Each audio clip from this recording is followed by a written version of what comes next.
Takže ahojte moji knižní priatelia, sme tu teraz s tretím dielom Karly Talk a dnes prijala pozvanie Veronika Cifrová-Ostrihoňová. Ahoj. Ďakujem veľmi pekne za pozvanie. Tak my sme teda veľmi radi, že hlavne si prišla a že si našla čas, lebo celé to vzniklo tak spontánne, že keďže si v Košiciach už teda druhýkrát za týždeň čak. Áno. Máš tu teraz takú túr. Bola som tu minulý týždeň, ja som tu teraz aj tento týždeň a som tu až do nedele, ale teším sa z toho. A inak toto je moje prvé pozvanie do košického podcastu, takže... Fakt? No tak sme prví, to mi je cťou, teda nám. Je to prvýkrát, čo ma pozvali v Košiciach, tuším, do podcastu, takže ďakujem za pozvanie a my ďakujem, že si ho prijala a veríme, že to bude teda pre teba dobrá skúsenosť, pretože naozaj ja som ťa pozvala práve preto, lebo mám pocit, že sme ako keby tak rovnako naladení a treba šíriť to dobro a takú dobrú energiu medzi ľuďmi, čiže hlavne preto, a ty si vybrala knižku, o ktorej nám porozprávaš, ktorá ťa za poslednú dobu najviac zaujala, tak povedz, aká je to kniha a prečo si vybrala práve túto knihu? Nie je to, že za poslednú dobu, nevedela som, že také je zadanie, je to kniha, ktorá ma zaujala, volá sa Môj úžasný život, čítala som ju v češtine, preto tá čeština, volá sa Môj úžasný život o Mede Mládkovej a napísal ju český novinár týždenníka Respekt a veľmi dobrý novinár Ondřej Kundra. A túto knihu som čítala dávnejšie, ale teraz som ju znova našla, pretože má veľa posolstiev, ktoré podľa mňa sú veľmi silno aplikovateľné dnes v dnešnej dobe. Preto som aj vybrala ju ako tú, o ktorej sa chcem baviť. Tak. Lebo proste jednoducho niečo tam reflektuje, hej, čo sa ti vrátilo v dnešnej dobe, že jednoducho chcela by si o tom hovoriť a povedať nám viac. Tak keby si mala vyzdvihnúť z tej knižky možno jedno také posolstvo, čo by si nám povedala? Nie je to nutne len z tej knižky posolstvo, ale je to posolstvo Medy Mládkovej. A ona hovorí, že ak prežije kultúra, prežije národ. A v dnešnej dobe, dnes som v čiernom aj preto, že práve dnes je protest na podporu a solidaritu s zamestnancami a zamestnankyňami RTVS, ktorí sa búria proti tomu a ktorí protestujú proti tomu zákonu, ktorý prijala vláda a ktorý de facto vlastne rozbíja tú inštitúciu, ktorá funguje, z RTVS sa stane STVR. A to je súčasť našej kultúry. Verejnoprávna inštitúcia by mala byť nezávislou a objektívnou a rozhodne nie menená takýmto spôsobom, že sa zmení inštitúcia len preto, aby sme mohli zmeniť jej riaditeľa. A my na to aj v Progresívnom Slovensku dlhodobo upozorňujeme. Ja som dlhodobo v médiách pôsobila, čiže mne je táto téma veľmi blízka. A vidíme všeobecne deštrukciu, alebo pokus o deštrukciu kultúrnej scény, ktorá nejde v línii vládnúcich predstaviteľov a predstaviteľiek. A vtedy mi veľmi prichádza do hlavy presne to heslo Medy Mládkovej, že ak prežije kultúra, prežije národ. Tak to si teraz hovorím, že teraz vlastne ako národ musíme ukázať, že za tou kultúrou stojíme, aby sme vôbec mohli prežiť. Tak, aby sme mohli nejako napredovať a máte spoločné s Medou Mládkovou aj to, že aj ty si študovala v zahraničí, dlhú dobu teraz si bola v zahraničí ako aj ona a potom sa vlastne vrátila v dobe normalizácie naspäť keby do Česka, v Českú republiku a ty si sa vrátila vlastne aj z USA. Hej, ako to celé hodnotíš, že si sa jednoducho vrátila a že si musela, ako ty si včera hovorila, nanovo si vybudovať, hej, život tu a nie je to úplne jednoduché a vlastne potom si človek uvedomí, že ako sa tu máme dobre, hej. A je tu veľmi veľa dobrých ľudí.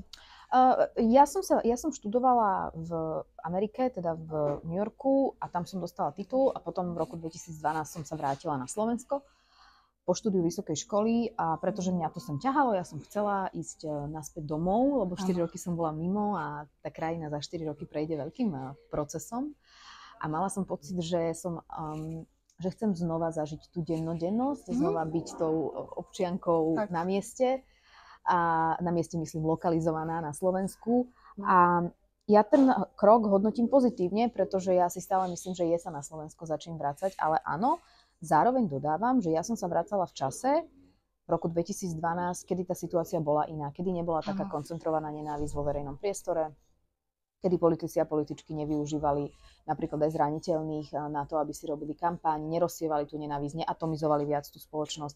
Čiže ja chápem, že dnes ten návrat domov na Slovensko môže byť náročnejší, ale ja hovorím, máme malú krajinu, stále bezpečnú krajinu, kompaktnú krajinu, krásnu krajinu, máme krásne hory, máme krásny jazyk, sme ľudia, ktorí vedia pracovať, a ktorí nie sú leniví a chýba nám trošku podľa mňa hrdosť na toto všetko. A vlastne môj návrat je aj akýmsi vyjadrením hrdosti, že tu môžem byť na Slovensku a môj krok teraz napríklad do politiky je ďalším vyjadrením hrdosti na túto krajinu, že chcem reprezentovať ju takú, ako ju poznám ja a ako poznám mnohých ľudí, ktorí sa dnes necítia takí reprezentovaní, lebo dnešná vládna koalícia splošťuje ten vizuál toho, ako Slovensko vyzerá, lebo Slovensko je oveľa rôznorodejšie a empatickejšie a láskavejšie ako to, čo nás teraz reprezentuje. Áno, ja s tebou úplne v tomto súhlasím a tiež vidím sama, že hoci máme rezervy, kde by sme sa mohli zlepšovať, je tu veľmi veľa dobrých, šikovných ľudí, zapálených či už pre pomoc druhým, alebo pre rôzne oblasti, v ktorých pracujú, ale bohužiaľ niektorí už sú naozaj po tých rokoch znechutení. Lebo tá situácia dlho je takáto nepriaznivá a už jednoducho niektorí možno aj hodili flintu do žita, ale to nikdy netreba robiť, lebo treba celý život nejako bojovať a nestrácať nádej. Veď ty o sebe hovoríš, že si taký vecný optimista. Však, čiže... Ja o sebe hovorím, že som vecná optimistka, ale som 2 mesiace v politike, uvidíme, dokedy to vydrží. Dokedy ti to vydrží, tak vtedy podľa mňa nastúpi Saifa a nejako to zľahčí túto situáciu. Je to možné. A inak ako Saifa a rodinka sú na ceste? Áno, idú za mnou do Košíc dnes, lebo ja tu budem až do nedele, nielen v Košiciach, ale trošku aj ideme do Michaloviec, do Bardejova. Takže prídu za mnou, aby som nebola tak dlho od nich, lebo mi chýbajú. Tak.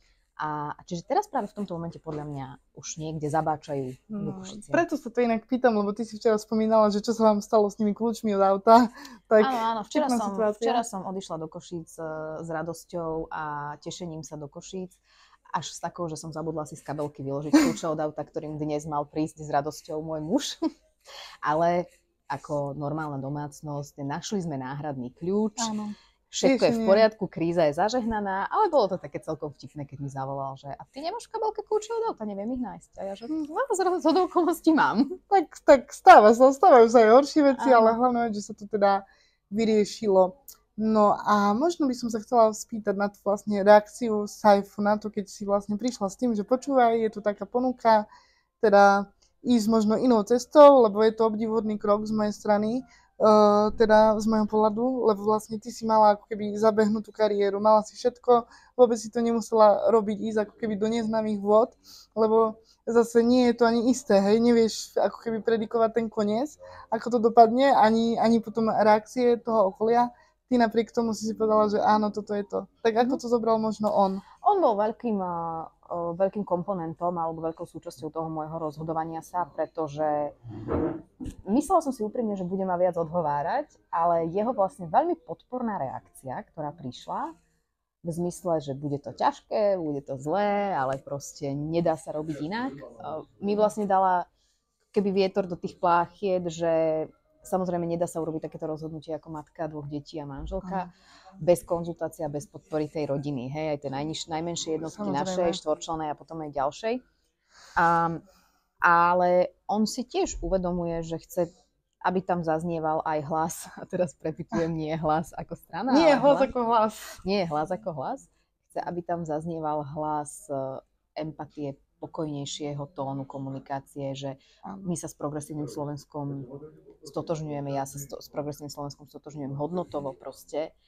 A že veľakrát hovoríme, a on si to tiež uvedomuje, že ako keby chceme tam nových ľudí, chceme tam nový vietor v tej politike a takých aj známejších, aj ženy, aj všelikoho iného.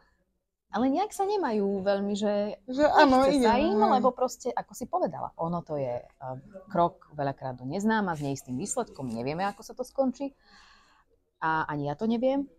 Plus vystavujete sa oveľa väčšej kritike nielen a hejtu, nenávisti, nielen zo strany verejnosti, ale zo strany už tých iných politikov. Jednoducho nie je to úplne pekný svet dnes, ale zase, ak si budeme hovoriť, že politika je špinavá hra a ja tam nechcem ísť, tak v tom prípade vlastne ona bude stále špinavšia, lebo sa tam budú pridávať len ľudia, ktorým neprekáža hrať podľa tých špinavých pravidiel.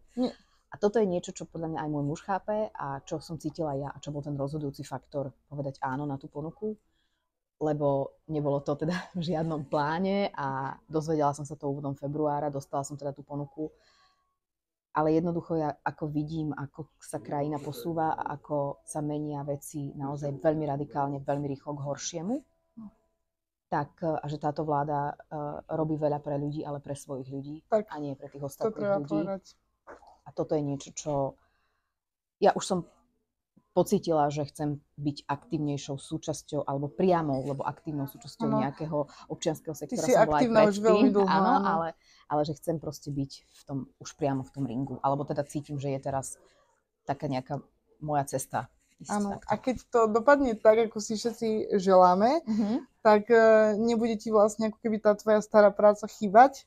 Mne už teraz chýba, lebo je pre mňa veľmi zaujímavé, keď ma teraz niekto predstavuje, že bývalá moderátorka. Ja hovorím, no už krok od toho je len, že moderátorka na dôchodku. Ešte by sme mohli hovoriť. Chýba mi to, ale ja ako stále sa veľa s ľuďmi rozprávam, že toto má tá politika a vlastne to moderátorstvo moje predtým a tá kariéra predtým, média, veľkú podobnosť v tom, že som chodila za ľuďmi, rozprávala sa s ľuďmi a ono je vlastne politika je veľmi o tomto, lebo ja si myslím, že jednou z mojich ako silnejších stránok je to, že tým, že som pracovala, ako som pracovala, že som proste bola zvyknutá ľudí počúvať, že niekedy aj menej hovoriť a viac počúvať, čo sa úplne v politike nenosí, ale mňa baví ľudí počúvať, lebo bola to moja profesia a reagovať na nich a snažiť sa nájsť nejakú spoločnú debatu. A to sa dá zase pekne potom preniesť do politiky, lebo z tej spoločnej debaty potom môže vzísť aj nejaká spoločná politika v zmysle nových riešení a podobne. Čiže má to veľa podobností, ale áno, dlhá odpoveď na tvoju otázku. Chýba mi to už teraz a bude mi to chýbať, ale je to, ako to je. Áno, a stále je tam nejaké to prepojenie, takže že myslím si, že naozaj ty len pokračuješ v tom, čo si robila doteraz, len si to posunula ako keby... Ja že som stále tá istá Veronika, len v trošku inom ringu teraz. Áno, v inom leveli, to nazvime. Ja som veľmi rada, že teda si sa vrátila aj k svojim videám o knihách, že boli teda tie knižné tipy. Ja si pamätám ešte možno, neviem, kedy si začala s Čítame zvery, ale to bolo pre mňa úplne inšpiračné a top a veľa knížiek som si našla vlastne na základe tvojho odporúčania a celkovo aj s Adamom, však sme pozerali vlogy ešte Saifovej strašne dávno, takže možno, že aj keby si sa k takejto forme komunikácie potom vrátila a to sa dá možno aj teraz, keď je priestor osloviť ľudí, takže super, myslím si, že bol to za mňa určite z tvojej strany veľmi dobrý krok. Ďakujem. Takže naozaj myslím si, že takto oslovíš naozaj široký diapazon ľudí. A ja som tu možno ešte chcela prepojiť na tú vašu iniciatívu od PS a to je iniciatíva Aj my sme tu, čo je o zdravotne znevýhodnených ľuďoch, pretože ja mám pocit, že o niektorých veciach sa tu veľmi málo rozprávame a sme málo vypočutí. Ja osobne som handicapovaná od narodenia a teda vedela by som tu rozprávať o tom strašne veľa. A preto mňa potešila táto iniciatíva, s ktorou ste prišli minulý týždeň. Preto by som bola veľmi rada, ak by si nám povedala niečo viac. Iniciatíva je dieťaťom mojich dvoch kolegyň v PSK a Janky Hanuliakovej a Veroniky Veslárovej. Veronika Veslárová má tiež zdravotné znevýhodnenie a je aj poslankyňou Národnej rady Slovenskej republiky a tiež si prežíva rôzne veci, lebo nie je to tam úplne prispôsobené napríklad na vozík. Ale táto iniciatíva má vlastne zdôrazňovať to, že títo ľudia sú tu, že je to súčasť našej spoločnosti, že si zaslúžia rovnaký rešpekt, prístup k príležitostiam a k fyzický prístup niekedy, lebo doslova. Ja mám... Fyzický prístup, ty, čo ti to ja rozprávam, to ty najlepšie. Hej, presne tak. Že toto žiješ a čo to znamená a že presne, že sú témy, o ktorých sa rozprávame málo, alebo s ľuďmi, ktorých sa týkajú, sa nedostatočne rozprávame. A preto sa volá Aj my sme tu, lebo veď sú tu, aj my sme ste tu, hej, aj my sme tu. A teraz ako poďme hľadať, ako môžeme spolu fungovať, aby proste sme vám nehádzali polená pod nohy. No a má to byť aj osvetová kampaň, ale a naozaj naše poslankyne Progresívneho Slovensku aj predkladajú návrhy zákonov, ktoré by mali zlepšovať situáciu pre zdravotne znevýhodnených, aj plánujú ďalšie. Čiže ja si myslím, že niekedy upozorniť na to, že v niečom máme trošku málo empatie, tak je dôležité a aj táto iniciatíva môže tomu pomôcť. Určite áno, ja verím v to, že keď sa o tom začne len hlasnejšie rozprávať a bude to také ako keby viac podvedomí, tak aj to pomôže, lebo ja mám stále pocit, síce sme rozvinutá spoločnosť a ja som mala teraz 30 rokov, čiže som vyrastala v 90. rokoch, kedy to bolo ešte oveľa horšie, ale stále mám pocit, že jednoducho takíto ľudia sú nejako odsúvaní na okraj spoločnosti a pritom vôbec to nie je dôvod, pretože je to veľa šikovných ľudí, mladých, ktorí, nie každý má napríklad také šťastie ako ja, že je z dobrej rodiny a mal tie podmienky dobré a mohol zo seba dostať to svoje maximum. Aj keď ja sa stále pýtam aj terapeutov, fyzioterapeutov a tak rôzne, že kde je to moje maximum, že či už toto je to maximum. A mne je občas ľúto, že nie každý má tú príležitosť a tú šancu a ten štát, kde by mal vlastne pomáhať, tak on ešte robí opak. A keby tu nebol ten tretí sektor, mimovládky a rôzne iné organizácie, tak tí ľudia by si častokrát ani nevedeli, ako pomôcť, hej, lebo riešenie nie je. Je to samozrejme aj niekedy o tom, že jasné, že máme nejaké nastavenie mysle, ale každý a každá máme nejaký limit toho, na čo myslíme v jednom bode. A že aj pre mňa je táto kampaň, aj my sme tu osvetová v zmysle, že aby som pochválila si vlastnú polievočku, my sme napríklad teda sit down s Veronikou tlmočili do slovenského posunkového jazyka. A teraz, prepáčte, použijem anglicizmus, before it was cool, teda ešte predtým, ako to robili iní.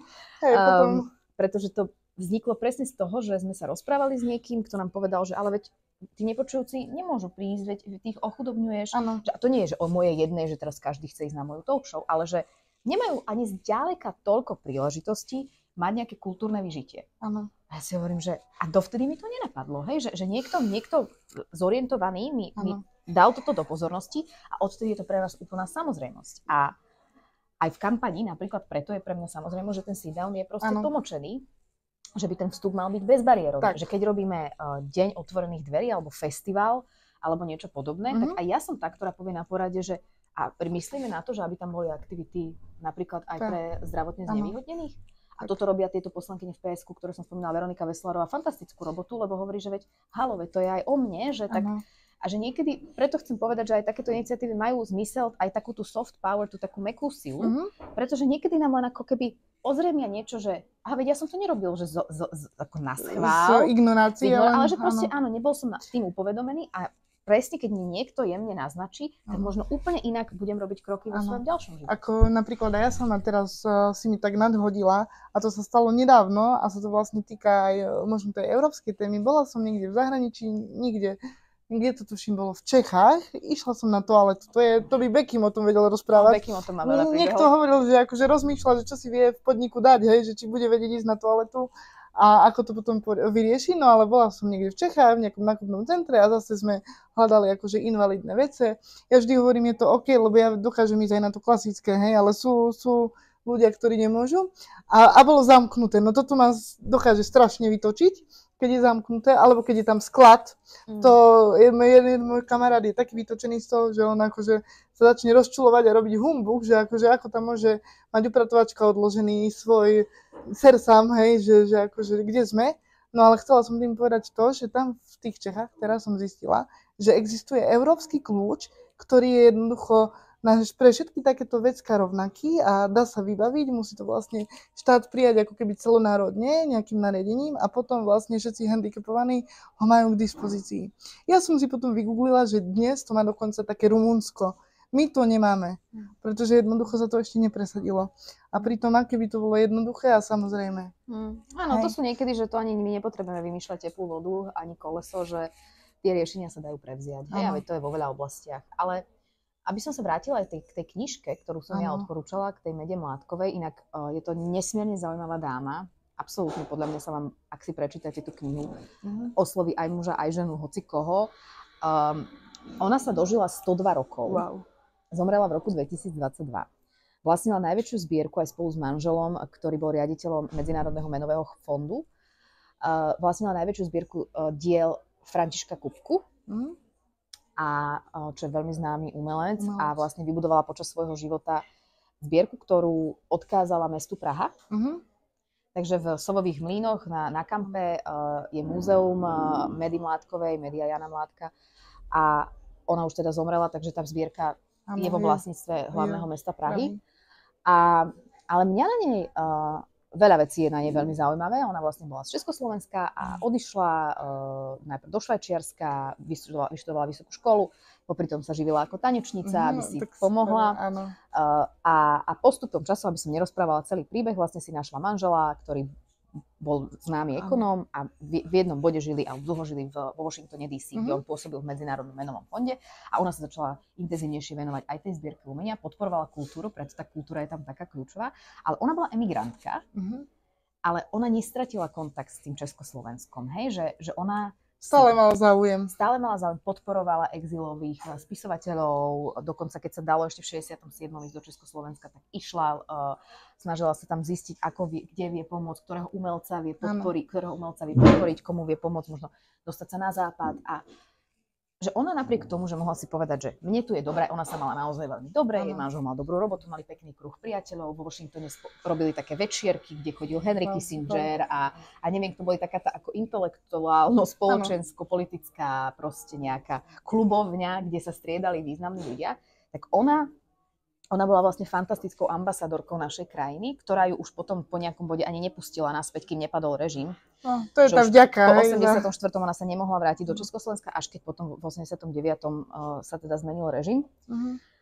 A že ona podporovala aj to umenie, to české umenie, lebo ten Kupka bol Čech, a vedela aj zďaleka a z veľkého ďaleka, lebo ten Washington a to Československo boli dva úplne iné svety, nielen fyzicky vzdialené, ale režimovo vzdialené všetkým.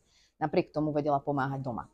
A to je niečo, čo ja teraz vidím, že keď človek rozpráva, že nechce tu byť, alebo chce ísť do zahraničia, má tu na Slovensku toho dosť, ja hovorím, veď keď inak nemôžeš, choď kľudne.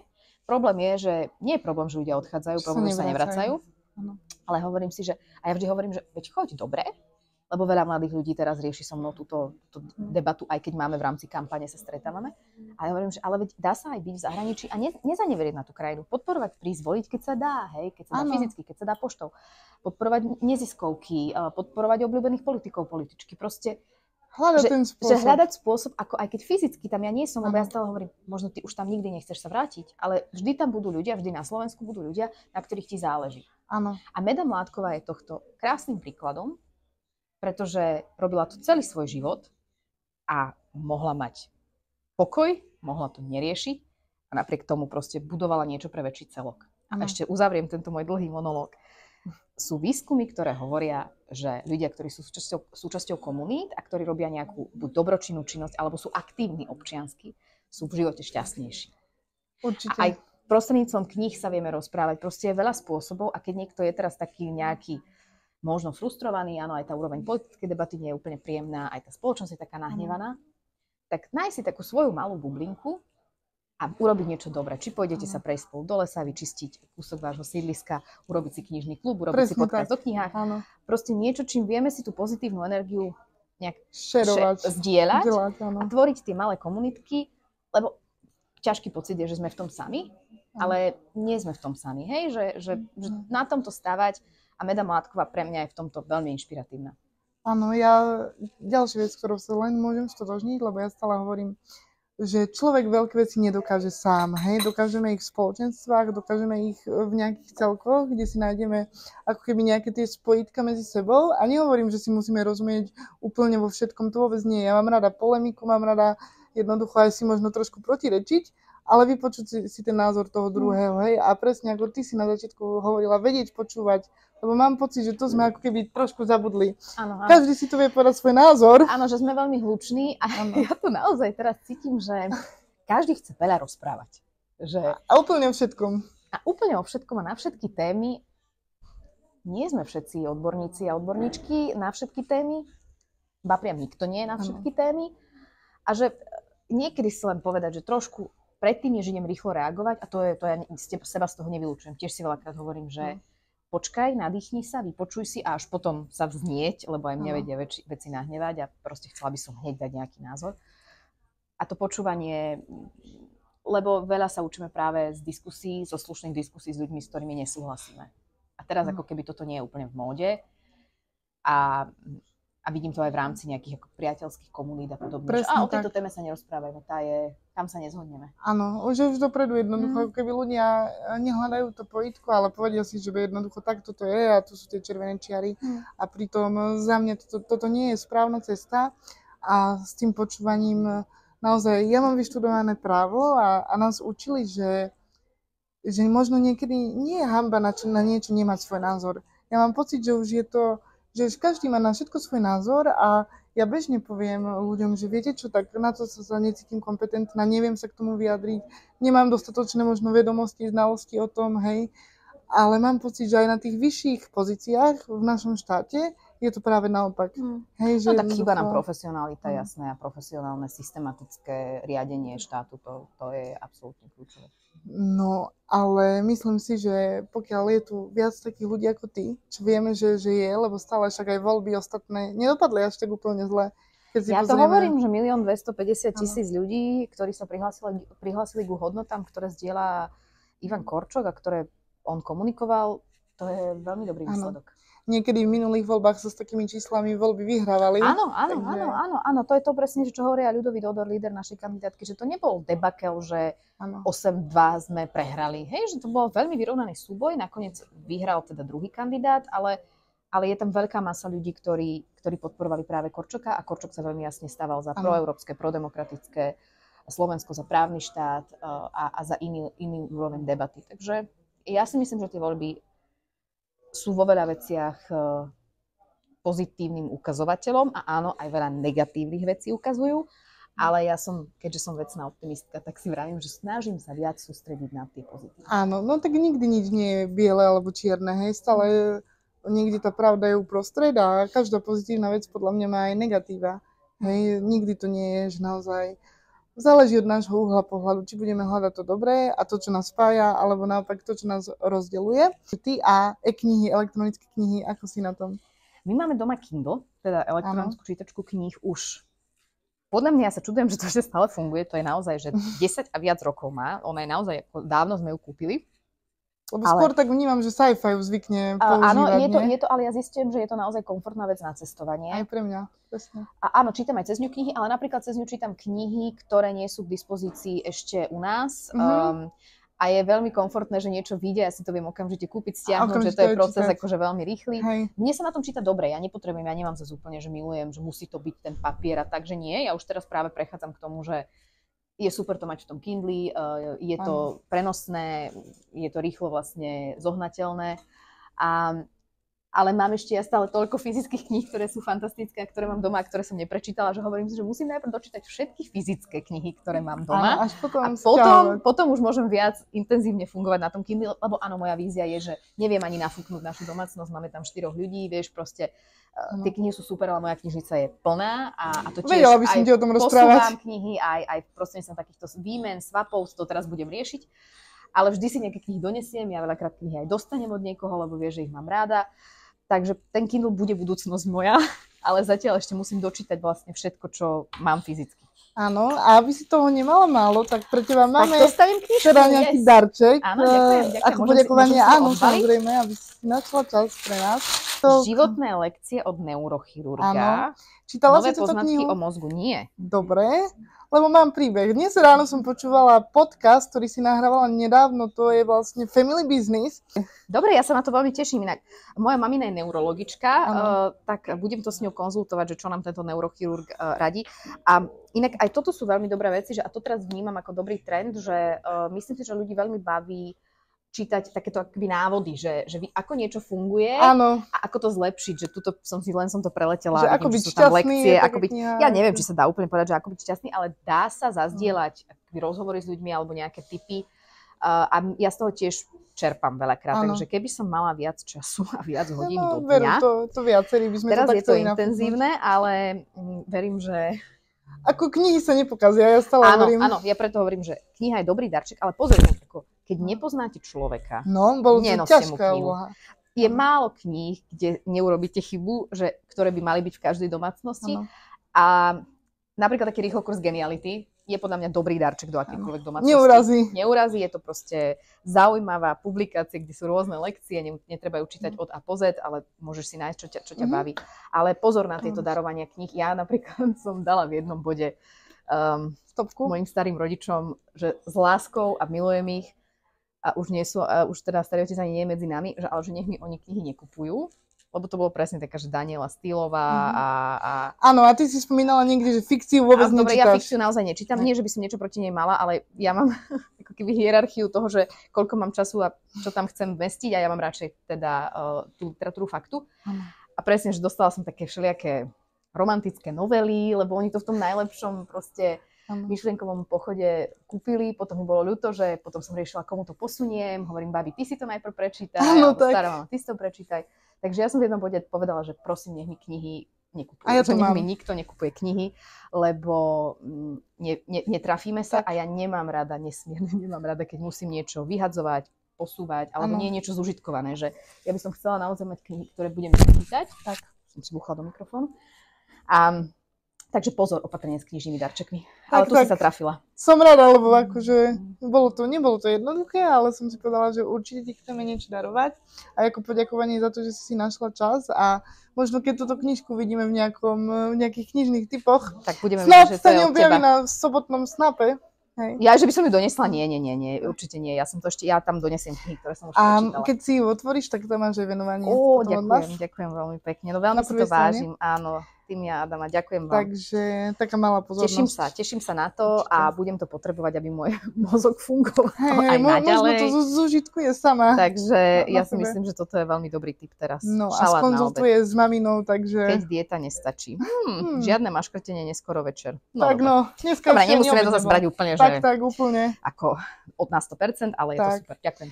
Takže sme radi, že teraz si prišla, že ťa aj knižka potešila a naozaj veľmi pekne ďakujeme a veríme, že ešte budeš mať tu na východe pekné dni, že ťa čakajú, že sa nám aj počasie zlepší a že sa video bude páčiť našim sledovateľom a potom možno niekedy na budúce. Budem sa veľmi tešiť, pozdravujem všetkých a všetky, čo pozerali alebo počúvali a čítajme, je to príjemné a obohacujúce. Je to také pohľadenie duše však.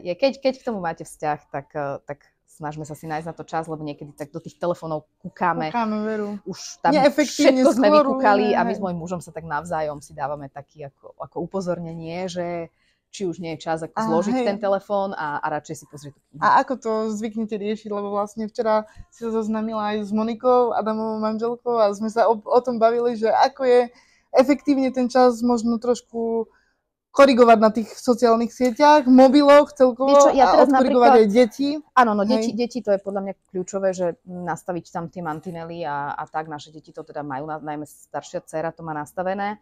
Ale áno, sú to boje, že my máme pravidlá, že jednoducho pri jedle sa nič nepozerá, nepočúva potichu, ani keď sme ju chceli zabaviť, keď nechcela napríklad obsedieť, keď bola menšia. Tak ja som povedala, že môžeme čítať knihy, môžeme hrať divadielko, ale nebudeme jej proste púšťať zariadenia, aby sa najedla.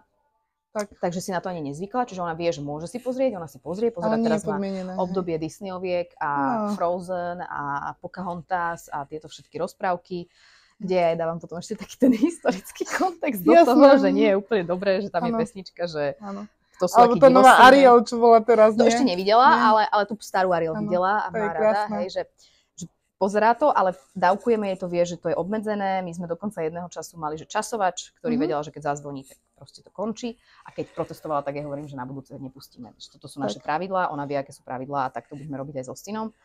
Ale zase áno, deti robia podľa mňa to, čo vidia rodičov robiť. A tam je zase kľúčové, že ja som teraz naozaj veľa na telefóne, pretože tá kampaň je to tvoja práca, online. Musím odpisovať na maily, koordinovať veci, hej, že ja jej ale poviem, že ja sa nehrám, ja teraz pracujem. A ona už má to spojenie, že pre ňu, že pre nás starších, ja som ešte staršia ako ty, je to, že telefón je primárne nejaká zábava, že keď niekto tam na tom robí, tak si pozerá siete alebo tak.